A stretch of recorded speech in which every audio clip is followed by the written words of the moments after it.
We go recording. Now we're good. So we didn't finish the Baroque in Italy and Spain, and I got some Northern Baroque to look at today too. But before we go any farther, how you guys doing on quiz 2? I got 3 of them in. Finished, yeah. Okay, this was now that I got your attention, I just wanted to check. All right, so check out this painting. I want to talk about this at length, I think, because it is really a very important painting. First of all, have we seen this kind of dark modeling, this chiaroscuro? The word we're using more often lately is tenebrism, which means that you use dark areas of modeling to create the space, and you use strong light to bring the subject forward.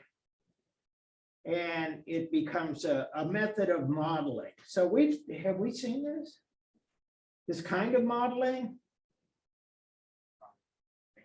Yeah, we have. You were right. You are. Caravaggio. He was someone who really perfected this kind of modeling.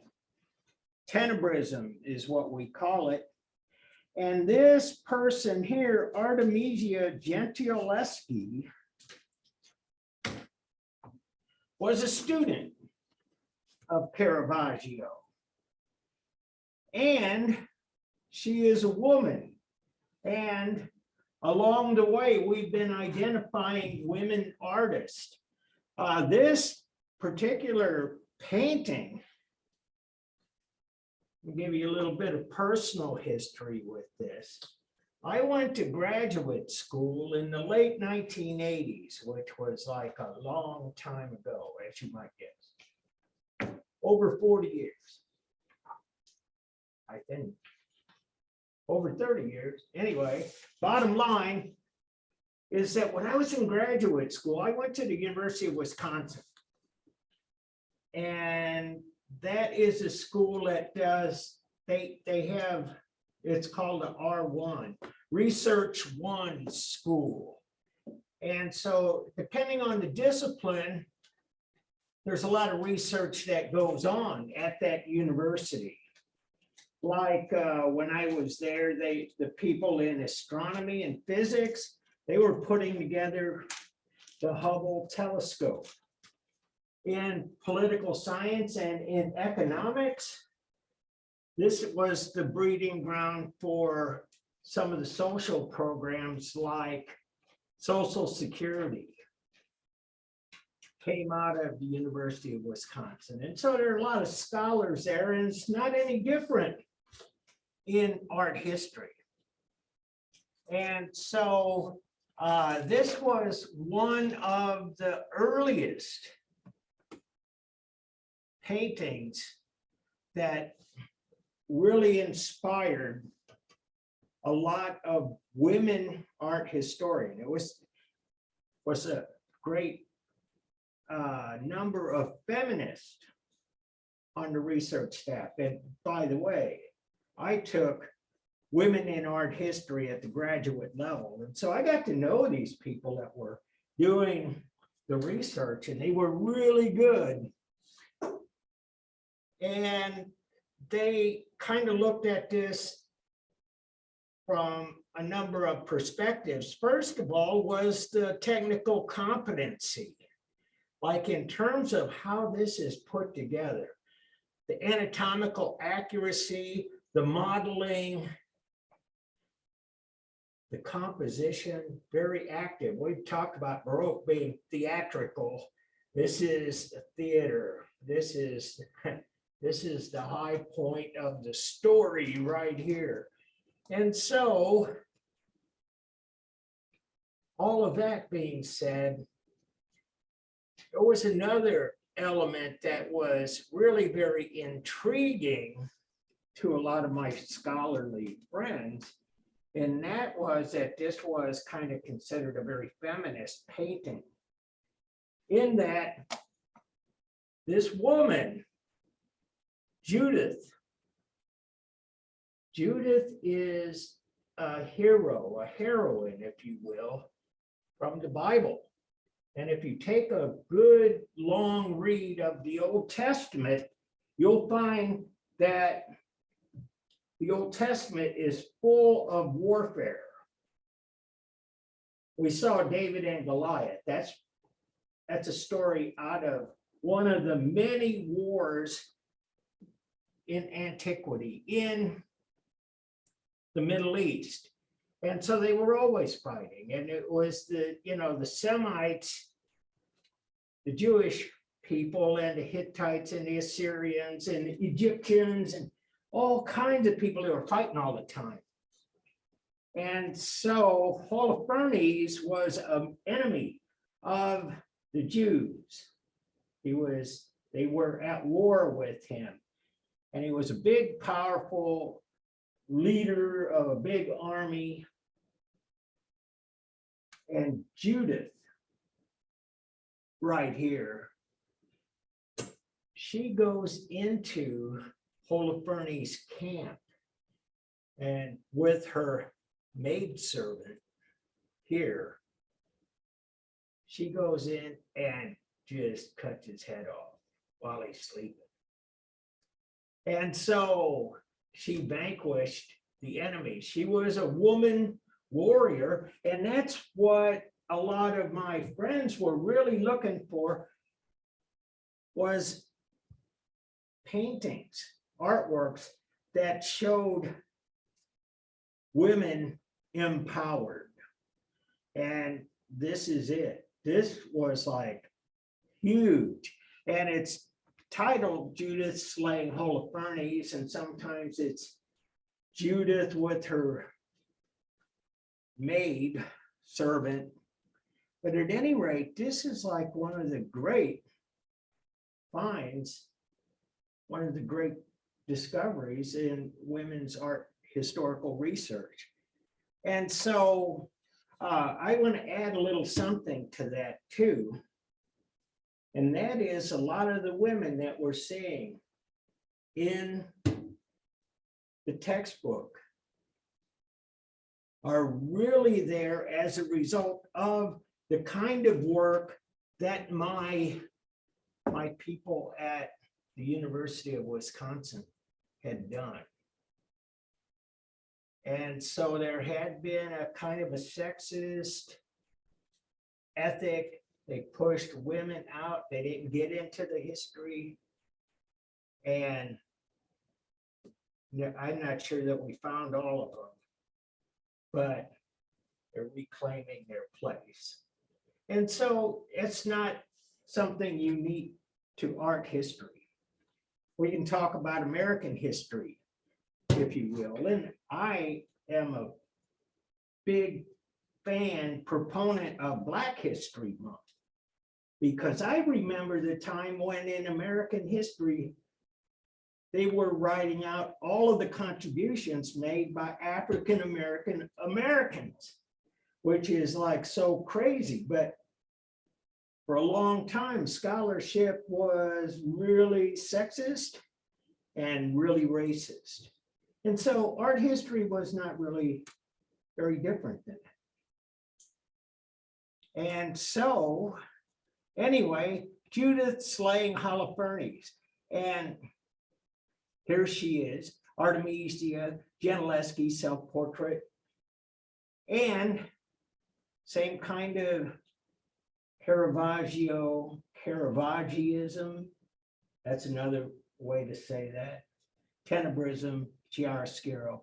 Bottom line, here she is. And as I was showing you earlier, where we see a lot of the women emerging as artists, oftentimes we do see self-portraits, and there was kind of a marketing tool because if you were an artist, you would live by commissions. And commissions would be granted or given to artists that were competent, that could create a believable likeness. You wouldn't want somebody to paint your portrait if they could not get your likeness. And so these self-portraits kind of serve as that, say, I'm Artemisia Gentileschi, and here I am painting, and look, wow, Artemisia, that's so you. And so anyway, and oftentimes, like we've said before, these artists really went for subjects that were very difficult to paint. So for instance, on this painting here, check this out. It's like silk sheets. Look at the way the shine is on the bed. The way, and you can see the blanket here is probably velvet. You can see blood running down. I mean, the sword looks to be very metallic. And so anyway, and she's got a little bit of that going here with her necklace and some things with the way she's painted her own clothing and some of the frills and the lace and so on. And Guido Reni Aurora. And so I want to kind of introduce you to another kind of overarching idea about the Baroque. And it's a time period to be sure, and it's basically the 17th, 18th centuries. And there are some themes that we see recurring. One of them is classicism.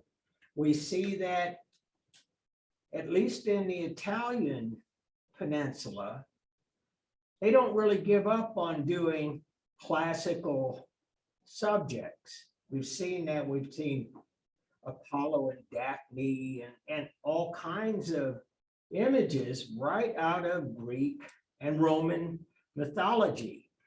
And so here we are, we're still doing that. And classicism stays a driving force. It stays in Italian work, and later on in the next centuries, it'll emerge on the global stage. It'll emerge in Paris, and they go through a period where the style is termed neoclassicism, which neo just means new, a new classicism. And we see that kind of idea, that kind of aesthetic actually brought over to the New World, to the Americas. And if you go to Washington, I'll talk more about this later, but if you go to Washington, D.C., almost all of the official governmental buildings are done in a classical style.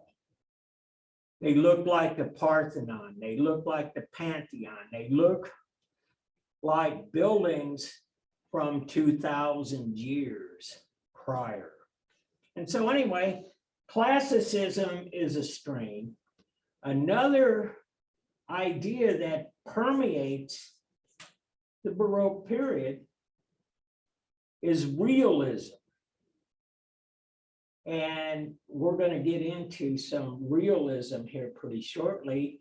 And realism, not in just the accurate depiction of the subjects, but often the selection of the subjects themselves. They start to look at everyday situations and everyday people as being more, quote, real. Not Egyptian, not Greek and Roman gods, not particularly Christian saints and biblical figures, not royalty, but regular people. And we'll talk about that. Anyway, so this is classicism and the triumph of the Barberini. And you can see they Pietro da Cortona, and their ideas, their way of creating the illusion of space is just like so incredible. They have perfected this. And they do this in such a way, this is a triumph of the name of Jesus. It's a fresco with stucco figures on the nave of the vault. Here you go, but this is looking up. And so they could completely obliterate the roof, or in some cases, there would be a dome over this, but at any, there are powers of illusion or at their collective height. Another one, Saint Ignatius. Glorification of Saint Ignatius. And what we talk about Saint Ignatius, actually a Jesuit, get into the church things, but bottom line, okay. Juan Sanchez Cotan, as I was saying a moment ago, realism, still life with game foul. So the idea of doing ordinary things, not grandiose, not anything spectacular, such as the glorification of Saint Ignatius, it's more everyday. It's more commonplace. And you can see the idea of tenebrism has moved its way. This is from Spain, by the way. Has moved over to Spain. Spain is really following what is being invented in the Italian peninsula. And so the kind of ways that they paint really just follow suit. The idea of strong light from the front, dark background, create the illusion of space, and a believable painting, rendering of texture. And so this melon cut open, this painting likely has faded somewhat over the centuries, but you can imagine this when it was first painted being looking so fresh and juicy, and that's what they did. And so again, some of the themes, as I said, Christianity, classicism, and realism. And so this is the martyrdom of Saint Philip. And as you can see, what we say about Baroque, theatrical, dark modeling. You see a whole host of people here, and you know, this woman here looking right back at us. And you got the guys perpetrating the murder of this saint. You got some people just kind of passively checking it out, see what's going on. And that was the kind of thing that comes out of the realism that I was talking about. And it kind of permeates everything. Saint Serapion, Zurbarán, dark modeling.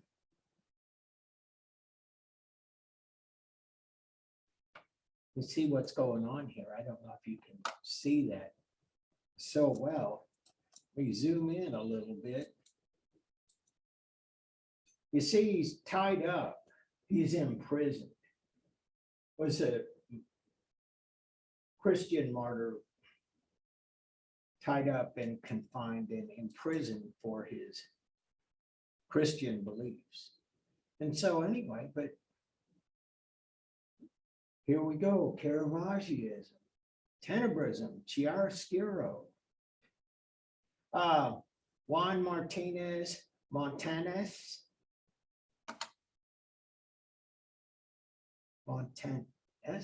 don't know how to put this stress. Anyway, we see this. This comes right out of what we were seeing in Germany in the High Renaissance, where the woodworking and sculpture was a primary way of depicting scenes. And the greatest painter of Spain during the Baroque period, as I said earlier, that El Greco, the next guy, Velázquez from Spain, great artist, great painter. Water carrier of Seville, early 17th century, Caravaggioism, the dark modeling, we've seen this. Very real. It's nothing spectacular about this. This is not like a saint or a classical Roman god or a king, a water carrier. And this is what I'm talking about. This is the realism. The realism goes right here. And this is the beginning, I might add too, of our notions today of a still life. This is called still life with game follow. We didn't see that so much in art. That's something that comes up in the early 17th century, along with the realism, the idea of a still life.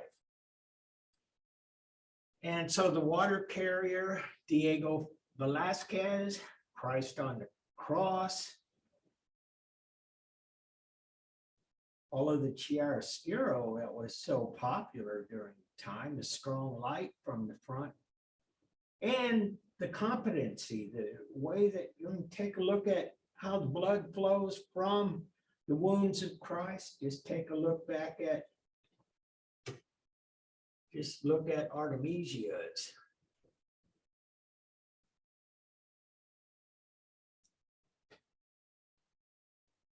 And so the church is still a large patron of the arts. And so that's one of the ways, that's one of the sponsors of religious art. And Diego Velázquez, Surrender of Breda. And again, historical paintings, warriors, the heroes of the culture. King Philip of Spain, royal portraits. Somebody got the money to pay him. Actually, I showed you Hans Holbein, and I showed you the portrait of Henry VIII of England. You remember that.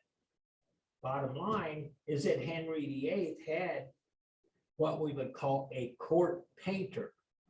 He was hired by the king, stayed in the castle, and painted whatever the king wanted.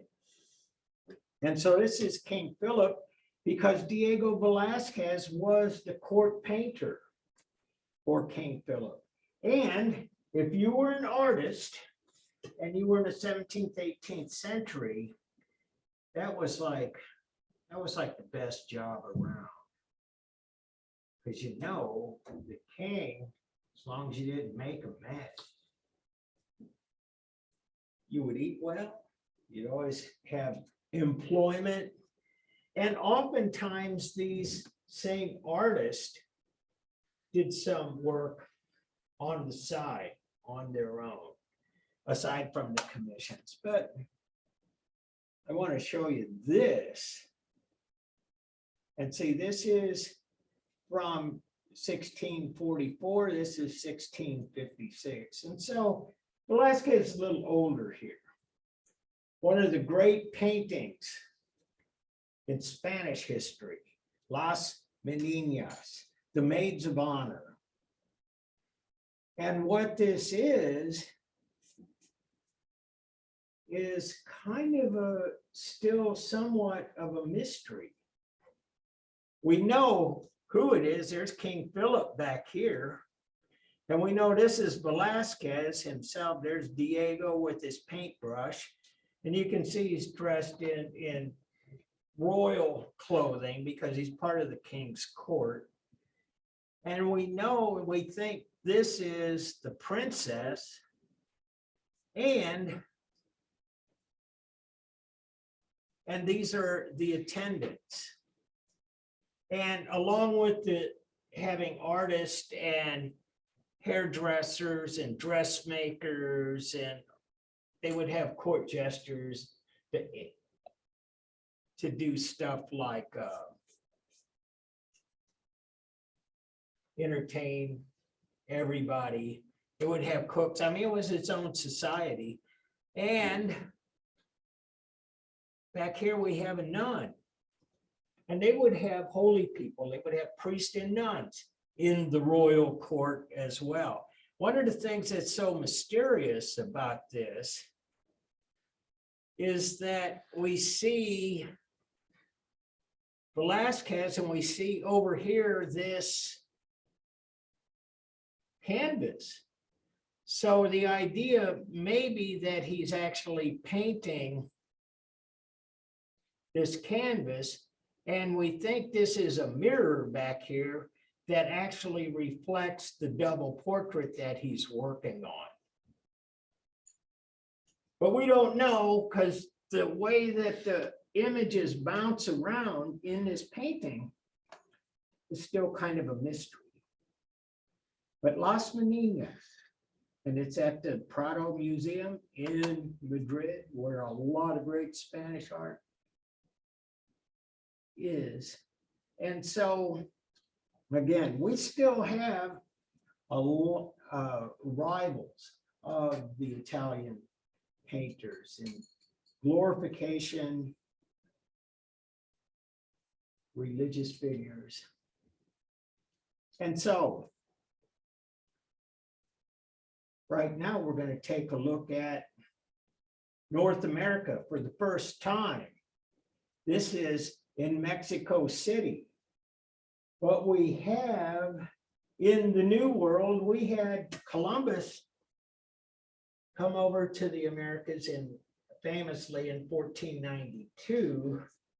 And in the subsequent decades, we had hundreds of Spaniards coming to the New World. And this was begun in 1573. And so he's taken out 200 some years to almost 250 years or so to complete this. But they brought over to the New World, as it is, architects and people that knew how to build these great cathedrals. Part of the thing is too, though, a lot of the labor for making these great cathedrals was the vanquished indigenous people that were kind of put to work as somewhat of slave labor, not unheard of. But at any rate, we have in the New World a kind of Spanish Baroque architecture. And this is in Peru, 1650, 1668. And so when they came to the New World, they were doing more than just looking for gold. They actually built some of the great cities and founded many of the cities in the Southern Hemisphere, in the Americas, as well as a few places like Santa Fe in North America, Mexico City, huge. And so That is the Baroque for Spain and Italy. And let me, where are we at? Share screen. It's what we want to share.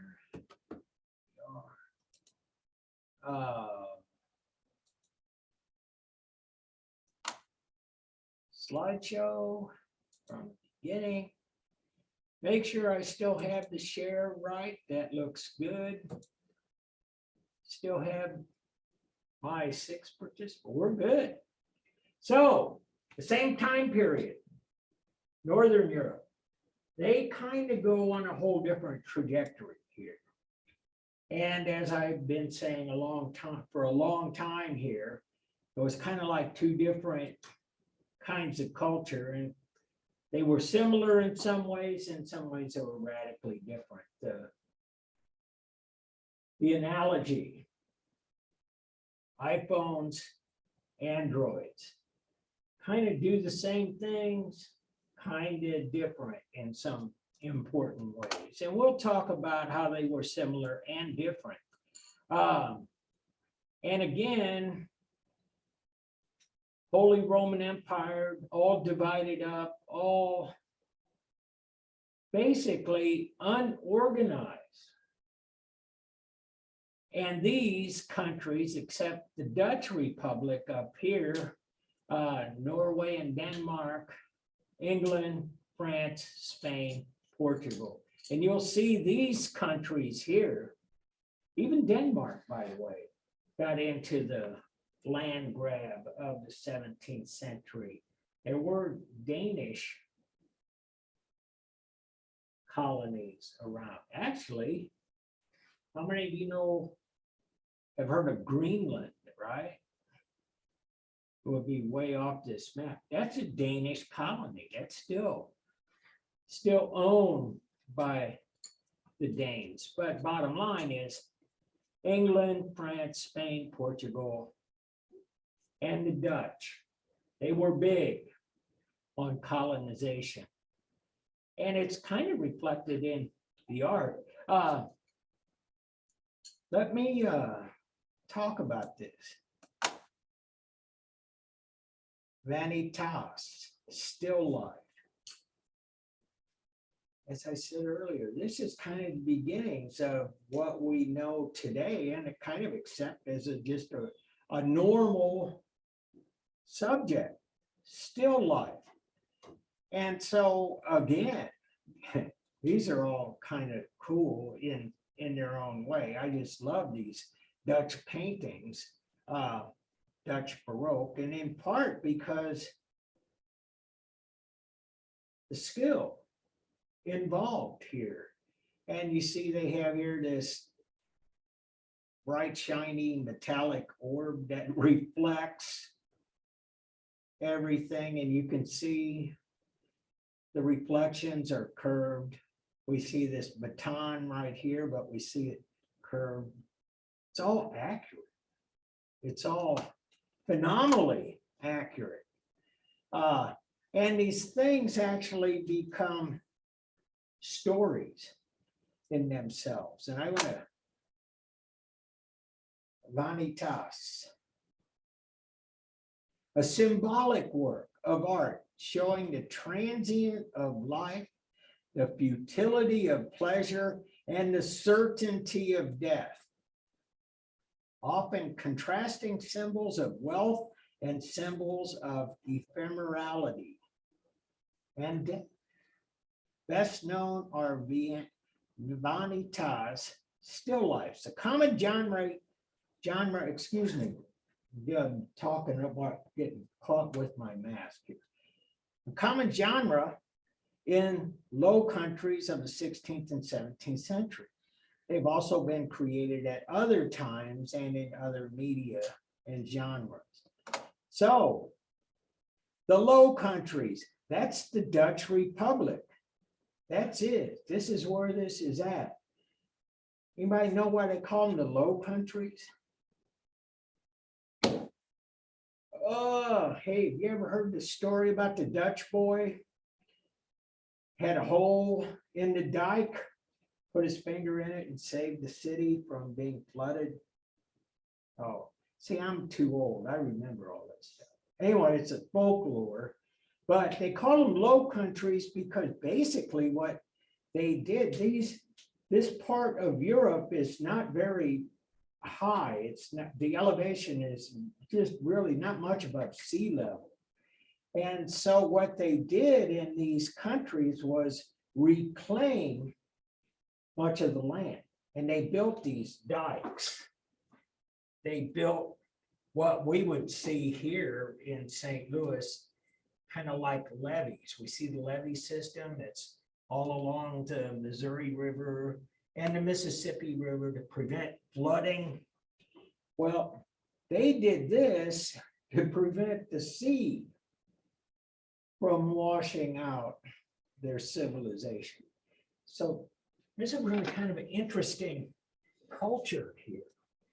And in the 17th century, and we have them, they were actually pretty industrious. One of the things that they did, this is kind of an aside, but I think it's important. They were the country that utilized windmills, wind power.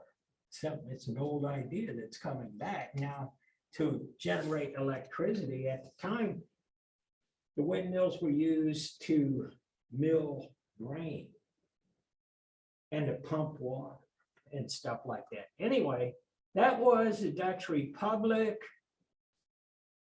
And what we said about vanitas, death, life,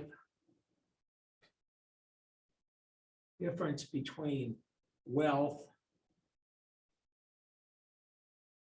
symbols of ephemerality and death, still life, slow country. That's really what this is about. So they're basically telling a story in their still life.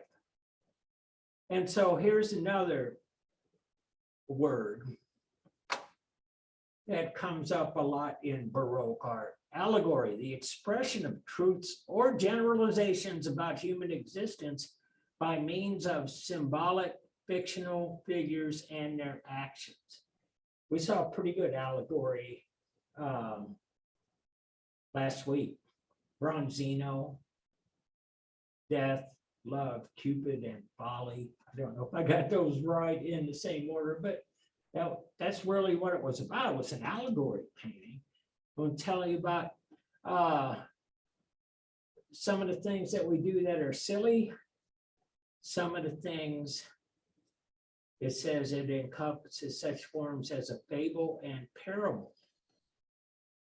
And so it's there to teach a lesson. And so that's really a big part of Dutch art. Here's John Bruegel the Elder and Peter Paul Rubens, the allegory of sight.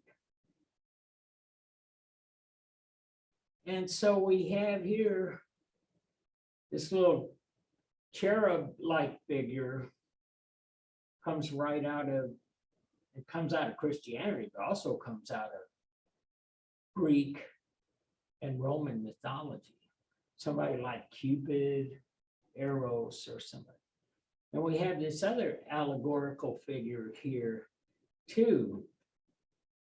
And they have all of this artwork there.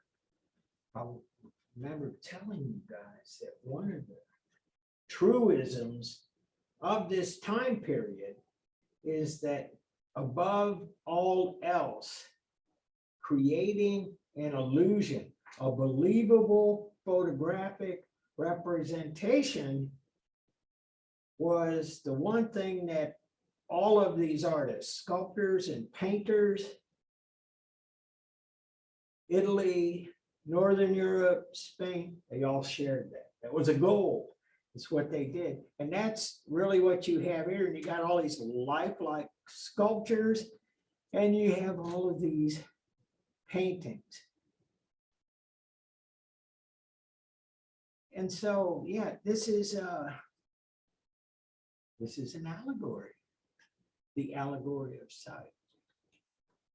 And I don't know if you guys would remember this little tidbit, but when we looked at David Hockney, and at the beginning, he was showing us photographic images. He had a film of him talking. It was on a computer screen. He said, you're used to this because you've seen so much flat screen photography.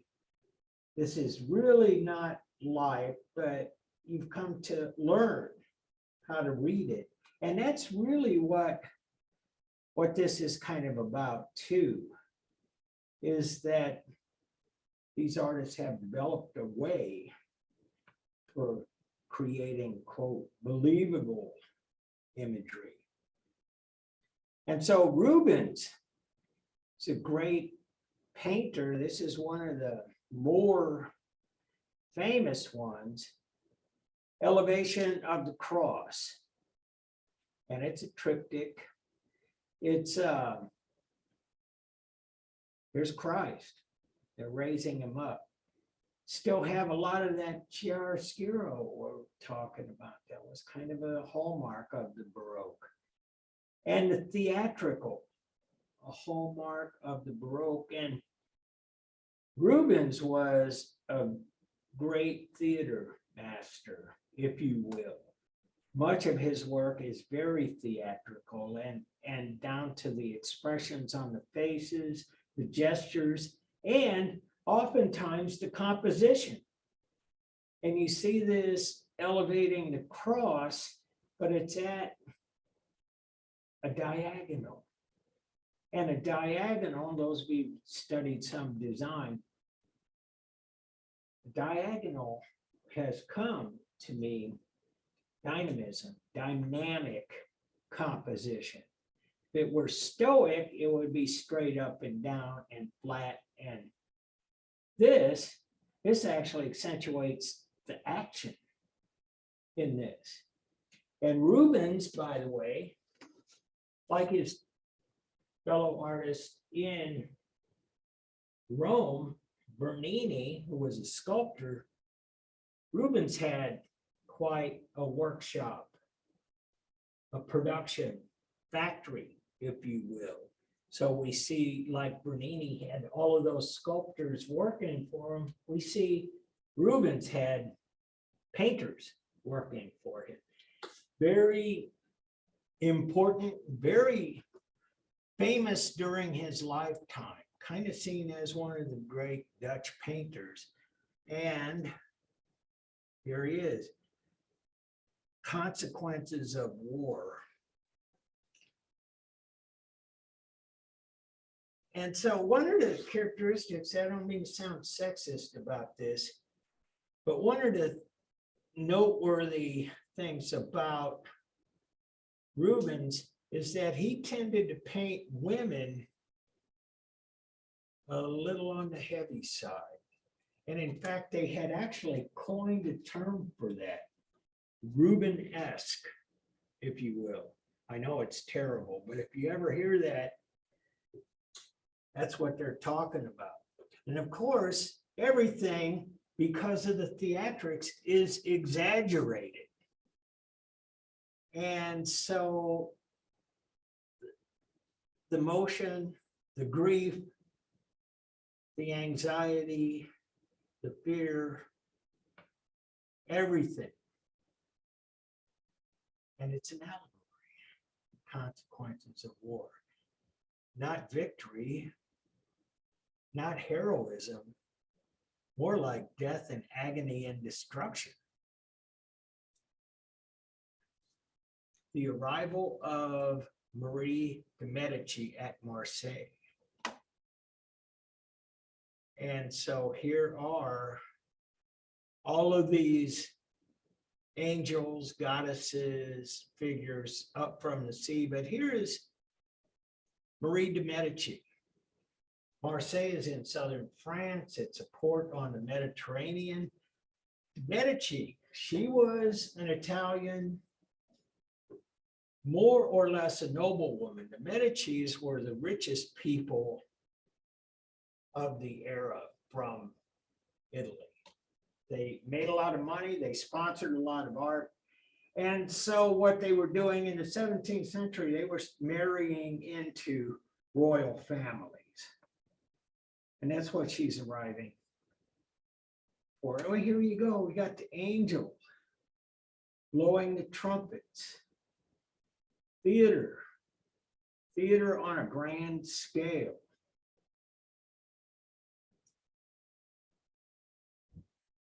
The Garden of Love. This is another thing that kind of emerges in the 17th century, and that is that we're starting to see artists paint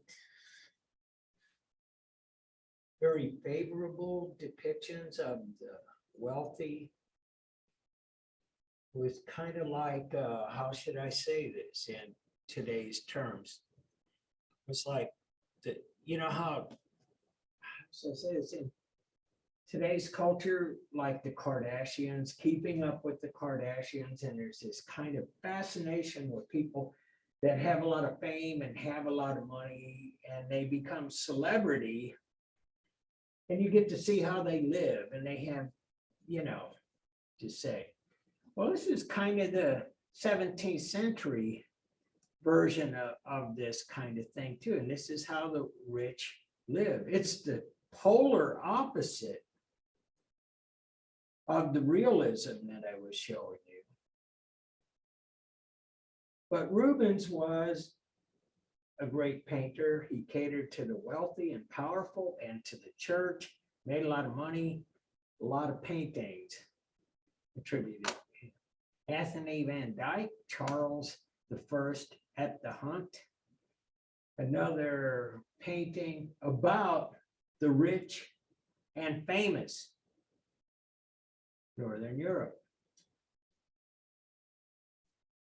Clara Peters. Now here we go back again, back to realism, back to a still life. And as I was saying, as I've said before, if you could paint flowers before they're wilted, that shows that you're not only a painter that has the skill to make them lifelike, you can paint that before they wilt. Valentine's Day, some of you hopefully got flowers. You know, they don't last long. You put them in a jar full of water in them, and you know, better get them quick. Anyway, bottom line. And food goes south. It spoils. But at any rate, still life with flowers, goblet, dried fruit, and pretzels.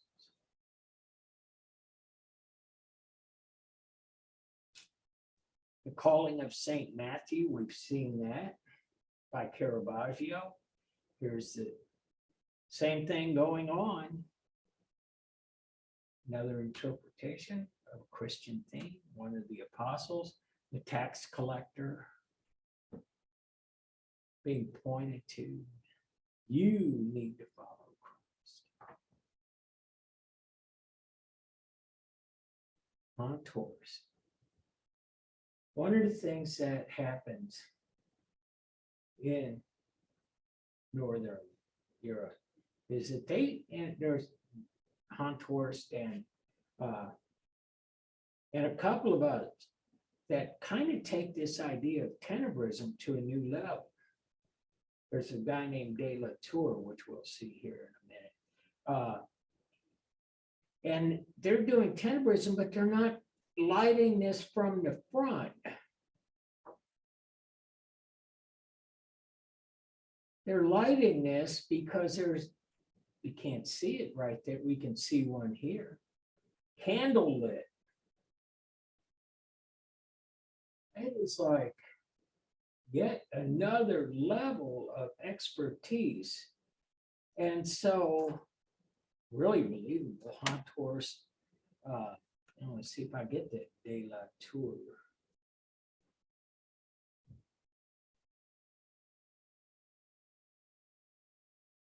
Don't have it on this one. No, no, no, no. There it is. Bela Tour. Adoration of the Shepherds. Not so much lit from the front, but lit by this candle.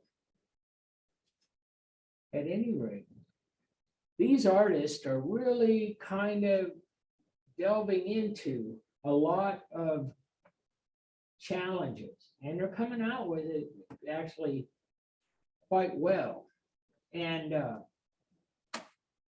so Franz Hals, this is the Archers of St. Hadrian. And this is kind of a commonplace portrait of a group of men, the civic leaders, the first responders, the National Guard, if you will. And that's kind of what happens in Dutch society, is that they have these guilds of men, and they kind of are National Guard figures. You know, we had them in the Americas, in the US, the Minutemen, and so on. At any rate, they always like to get their portraits taken as a group. And secondly, they liked to show that they were heroic. And so this is typical painting of this group, the Archers of St. Hadrian. And I want to move up here. And here is another guy painting the same subject. And this is called the Night Watch. And this group is really not quite as noble, as heroic as this. And in fact, on the Night Watch, you can take a look at some of this. I'll see what I can come up with. It's like they're a bunch of fools, bumbling idiots out there. And you got this little girl that's kind of in the midst of them. And, you know, what is she doing there? They got this guy right here, and he's got a rifle, but he doesn't seem to know what to do with it. We got another guy here, and he's shooting right next to this guy's ear. We got all kinds of things happening. And it was almost as though it was a parody of something like this. But Rembrandt, another great Dutch painter, Judith Leister. As I was saying, Artemisia Gentileschi, Judith Leister, self-portrait, actually has this kind of sneak preview of something she's working on here. Again, we're seeing women artists in the forefront. Here's another one of those group portraits, the women regents of the old men's home at Harlem. It's a group portrait, civic-minded people. Judith Leister, we don't really have a lot of her works at my last research, but bottom line is that through the ages, a lot of works that women had produced, because of the way art history was, were reattributed to men. And so they're still working on. But Rembrandt, he's a realist. The Anatomy Lesson of Dr. Nicholas Tulp. Check this out. Is this something that you would like to paint? Somebody that's taking apart a cadaver and he's cutting them open. And you see, started on the arm. And so Dr. Nicholas Tulp is showing the med students here. Now, these are tendons. This is a bone. These are muscles. And you pull on this tendon and watch this finger go like this.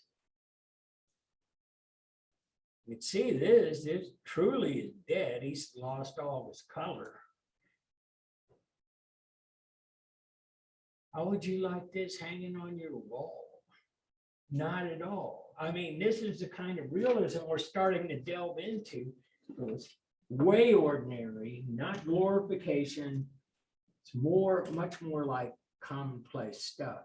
There's the night watch, the blinding of Samson. See, he's getting his hair cut off. Samson and Delilah, and she's got her shears right here, and she just got his hair, and just say biblical scenes, return of the prodigal son, self-portrait. One of the things that Rembrandt does in his lifetime is that he introduces a kind of painting that is much more gestural. You guys know what I mean by gestural? You guys are, I know you three got to be studio artists because you guys have sketchbooks. Kaylee, are you study studio art? Okay. Gestural, that's where you just kind of go real fast. So a lot of other terms for it, sketchy, kind of quick, gestural. And so that's what's happening with this. This is Rembrandt. Take a look at that. He introduces this as a way of painting. He will influence artists for the next 3 centuries, all the way up through Impressionism. They'll look back at how Rembrandt painted things. Now, he didn't always do that. It was kind of an evolution. You see, this is what we would call type, realistic, photographic. But by the time we see this, and if you have the opportunity to see a Rembrandt, I'm going to zoom in on this a little more. You can see, like right there, he puts a little dot of white paint on the nose. He does a lot of these things. They're just genius gestural painting. And they actually, even though it is gestural, they still describe space. They still describe the subject matter actually quite well. And here's another self-portrait, 1658, same time, roughly. And Rembrandt, too, was another painter who had a lot of people working for him. Now, Rembrandt was not quite as wealthy and successful as Rubens. Just saying that up front. But he still was an important painter, still got a lot of commissions.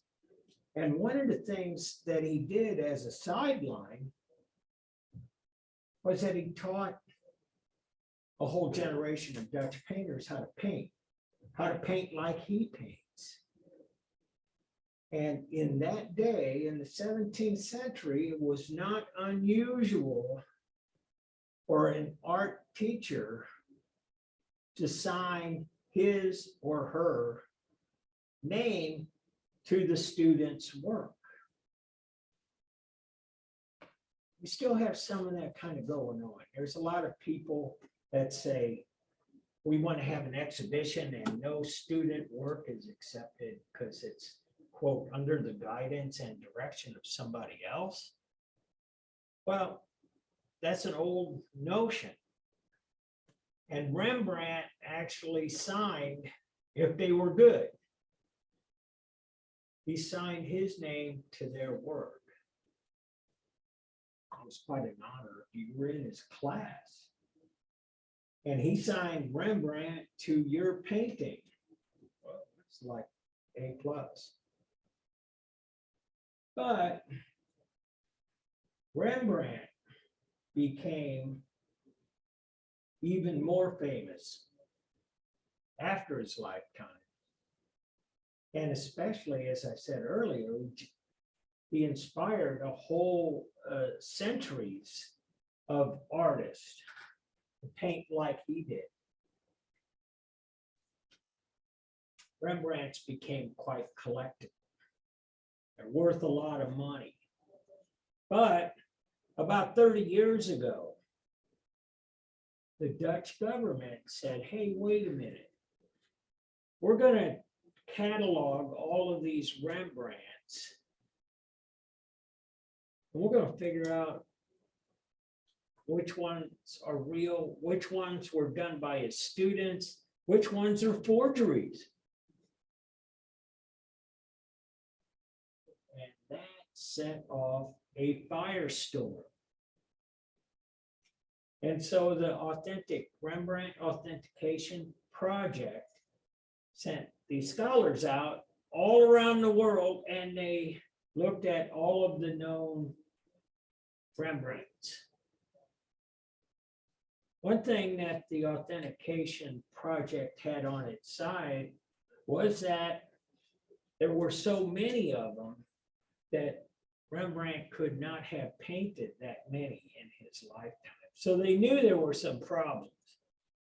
And being a national treasure, as Rembrandt is, they decided to set the record straight. So they sent their scholars out, and they found that a lot of them that were previously considered to be Rembrandts were de-authenticated. So if you had a Rembrandt, as a Rembrandt, it might be worth like $3 million. If it was de-authenticated by the Rembrandt Authentication Project, it might be worth 100,000, say. Significant change in value. And so, who do you think objected to that? Well, first of all, people that owned Rembrandts, they didn't like this idea. And who would own Rembrandts? Well, a lot of museums owned Rembrandts, and they had their own scholars. It was like at the Metropolitan Museum in New York. They hired their own scholars, and they were disputing the Authentication Project because some of the Mets Rembrandts were de-authenticated. So anyway, that's kind of a side story. And you see where this is, the Frick collection in New York. And typically the ones that you'll see in a textbook are the ones that withstood the scrutiny. Rembrandt von Rijn did a lot of etchings and things too. Like I said, he was quite an entrepreneur. He taught classes and he did etchings, and etchings, which you might conclude is that you could do a plate and you could run editions of hundreds or maybe even thousands of this image from this plate. So it's making money. And so I turned off my phone, so I have no idea what time it is. Is it like 7 after? 6:08? Yeah, I don't remember what I put in.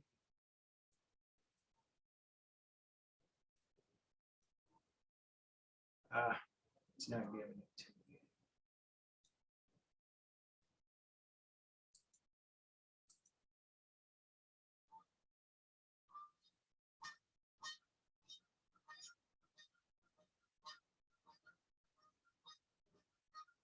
the geese are calling.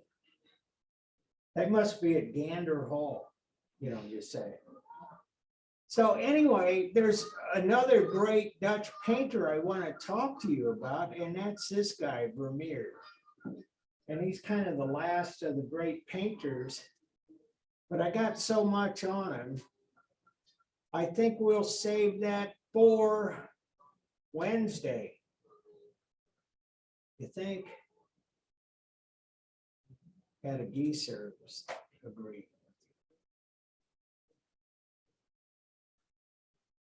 All right, you guys at home? We good? I think so. All right, Ashley, good. All right. I'll see you guys on Wednesday. Happy Valentine's Day. Happy Valentine's Day to you, yes. Oh, this is what I mean by the low countries. Look at this. This is what that landscape looks like. Flat, just barely above sea level. Anyway, we'll talk about that Wednesday. End show and